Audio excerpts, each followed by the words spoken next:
بسم الله الرحمن الرحيم.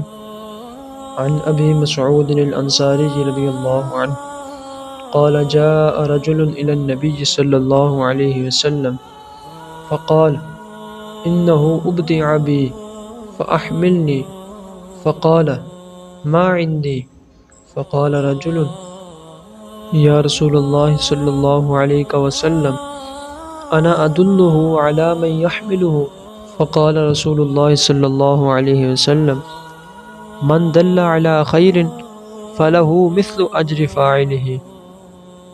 حضرت ابو مسعود انصاری رضی اللہ تعالیٰ عنہ سے روایت ہے کہ ایک شخص حضور علیہ السلام کی خدمت اقدس میں حاضر ہوا، عرض کی کہ یا رسول اللہ صلی اللہ علیہ وسلم میرا اونٹ تھک رہا ہے، مجھے سواری دیجیے۔ تو حضور علیہ السلام نے ارشاد فرمایا میرے پاس نہیں۔ تو ایک شخص جو حضور علیہ السلام کے پاس موجود تھا اس نے کہا یا رسول اللہ صلی اللہ علیہ وسلم میں اسے وہ آدمی بتاتا ہوں کہ جو اسے سواری دے دے۔ تب حضور علیہ السلام نے ارشاد فرمایا کہ جو بھلائی پر رہبری کرے اسے کرنے والے کی طرح ثواب ہے، یعنی کہ جو نیک کام پر دوسرے کی رہنمائی کر دے تو اسے کرنے والے کی طرح ثواب اللہ تعالیٰ عطا فرما دیتا ہے۔ اس حدیث سے دو مسئلے معلوم ہوئے۔ پہلا مسئلہ یہ کہ ضرورت کے وقت مانگنا جائز ہے، خصوصاً حضور علیہ السلام سے مانگنا ہر ایک کے لیے فخر ہے۔ اور دوسرا مسئلہ یہ ثابت ہوا کہ جب چیز موجود نہ ہو تو سائل کو انکار کرنا بخل نہیں۔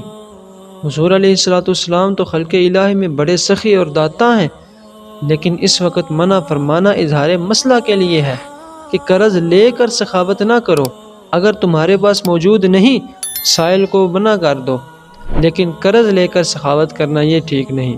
اور وہ جو روایات میں ہے کہ حضور علیہ السلام نے کبھی نہ نہیں فرمایا، اس کا مطلب یا تو یہ ہے کہ موجود چیز سے منع نہیں فرمایا، یا یہ نہیں فرمایا کہ تجھے نہیں دیں گے، لہذا احادیث متعارض نہیں ہے۔